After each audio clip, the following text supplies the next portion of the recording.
क्या आपने कभी ये सोचा कि किड बू को मारते वक्त आखिर गोकू को कैसे पता चला कि किड बू एक अच्छे रूप में फिर से जन्म लेगा? गोकू के पास ये री इनकारनेशन वाली इंफॉर्मेशन कहां से आई? और आज तक गोकू ने कई बुरे लोगों का सामना किया है, लेकिन सिर्फ किड बू की मौत पर आखिर गोकू ने कैसे कंफर्म होके कह दिया कि हम फिर से मिलेंगे? हम सब जानते हैं कि ड्रैगन बॉल जी के एंड में गोकू ने स्पिरिट बॉम्ब की मदद से किड बू को खत्म कर दिया था, और हम सब ये भी जानते हैं कि इसी माजिन बू सागा में ओल्ड काई, जो कि एक कायोशिन है, उन्होंने अपनी रिमेनिंग लाइफ गोकू को दे दी थी। और बेसिकली गोकू के पास आज एक सुप्रीम काई की लाइफ है। तो एक तरीके से गोकू हमारी ही आंखों के सामने इमॉर्टल बन गया, and we never thought about that. Old काई की इस रिमेनिंग लाइफ वाले टॉपिक पर मैंने अपना सबसे बेस्ट वीडियो बना के रखा है। आप में से कई लोगों ने वो वीडियो देखा होगा, लेकिन जिसने नहीं देखा, फ्लैश वे कार्ड पर क्लिक करके जल्दी से देखिए इमॉर्टल गोकू का ये स्पेशल वीडियो। तो बू को मारते वक्त गोकू ने बू को कहा था कि मुझे उम्मीद है कि तुम अगले जन्म में एक साफ दिल के शख्स के साथ पैदा होंगे। जब मैं तुम्हें पहली बार मिला था तब तुम नादान थे, तुम्हें पता नहीं था कि क्या सही है और क्या गलत है, लेकिन फिर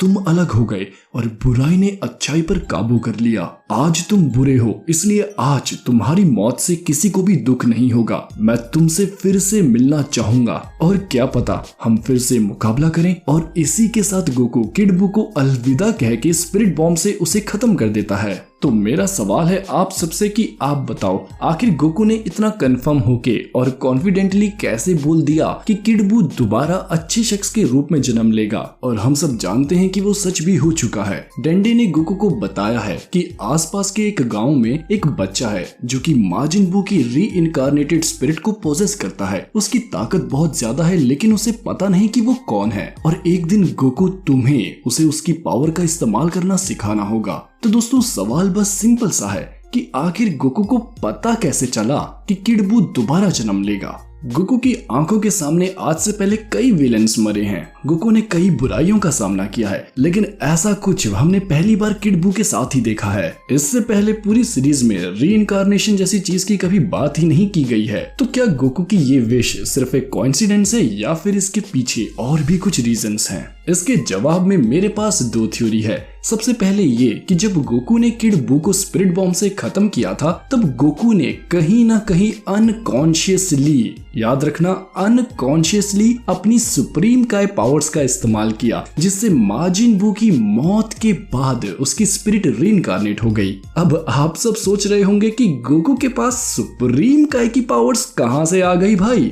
मैंने वीडियो की स्टार्टिंग में ही बताया कि अब गोकू के अंदर एक सुप्रीम काई की रिमेनिंग लाइफ है। ये ओल्ड काई जो बूढ़े दिख रहे हैं, वो एक्चुअल में इस विच के साथ फ्यूजन की वजह से बूढ़े दिख रहे हैं। एक्चुअल ग्रैंड काई बहुत यंग थे, बट जो भी हो, आज एक कायोशिन की रिमेनिंग लाइफ गोकू के अंदर है। And Kaioshins are the gods of creation. पूरे यूनिवर्स में सारे काइज मिलके लाइफ की क्रिएशन का काम करते हैं। जितने भी लिविंग बीइंग्स एक यूनिवर्स में हैं, वो सब कायोशिन्स की ही देन है। तो क्या हो अगर मैं कहूं कि अनजाने में ही सही, लेकिन जब गोकू किड बू को स्पिरिट बॉम्ब से खत्म कर रहा था, तब गोकू का जो ये ख्याल था कि बू दोबारा री इनकारनेट हो, वो सच हो गया हो खुद गोकू की ही कायोशिन वाली लाइफ की वजह से। गोकू को पता नहीं होगा, लेकिन उसने अनजाने में एक जीव को मार के उसकी स्पिरिट को री इनकारनेट किया है, क्योंकि किसी और के दिमाग में ये ख्याल नहीं आया कि बू दोबारा जन्म लेगा। सिर्फ गोकू ने ही मुस्कुराते हुए ये इच्छा रखी कि मुझे उम्मीद है तुम अच्छे इंसान बन के पैदा होंगे, और मैं तुम्हारा इंतजार करूंगा तुमसे फिर से लड़ने के लिए।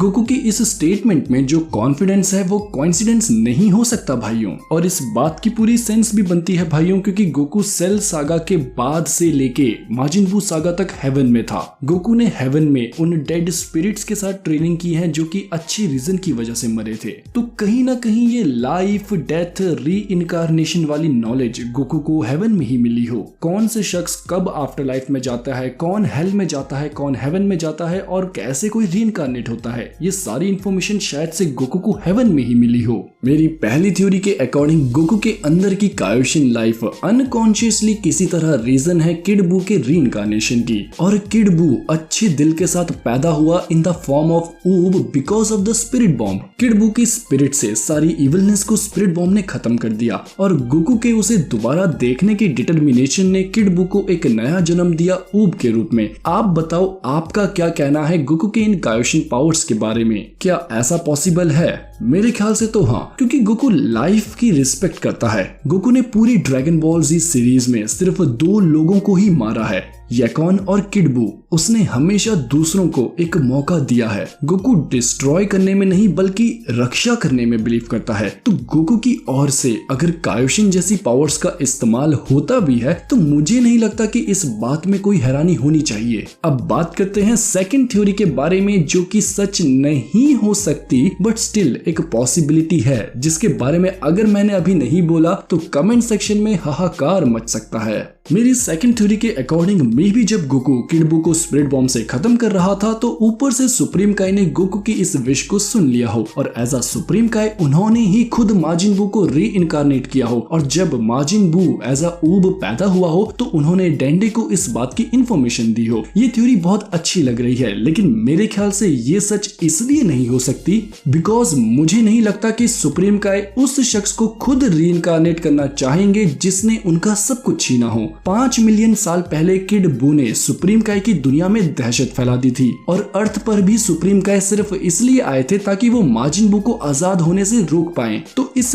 बात की कोई सेंस नहीं बनती कि supreme Kai even as a pure spirit Majin Buu को खुद रीइनकारनेट करें। तो मैं अपनी फर्स्ट थ्योरी पर ज्यादा फोकस करके बोलना चाहूंगा कि गोकू ने किसी तरह कायोशिन पावर्स का इस्तेमाल किया अनकॉन्शियसली और माजिन बू को रीइनकारनेट किया। ओल्ड काई और सुप्रीम काई ने इसे रोका नहीं क्योंकि ये गोकू की विश थी। उन्होंने बस वो होने दिया जो हो रहा था और जब ऊब ने जन्म लिया तो सुप्रीम काई ने डेंडे को इसके बारे में बताया होगा। आप सब बताओ आपको क्या लगता है इस फाइनल थ्योरी के बारे में? हम सब फैंस हैं और एज अ फैन ऐसी डिस्कशन करने में बहुत मजा आता है। अगर आपके पास भी ऐसे ही थ्योरी फैक्ट्स हैं तो उन्हें कमेंट्स में जरूर शेयर करना और Q&A वीडियो आएगा इस संडे सुबह 10 बजे, तैयार रहना। ये वीडियो पसंद आया हो तो प्लीज लाइक करें और अगर आप चैनल पर नए हैं तो सब्सक्राइब किए बिना मत जाना। मैं मिलूंगा आप सबको नेक्स्ट वीडियो में, तब तक के लिए खुदा हाफिज़, सादर प्रणाम।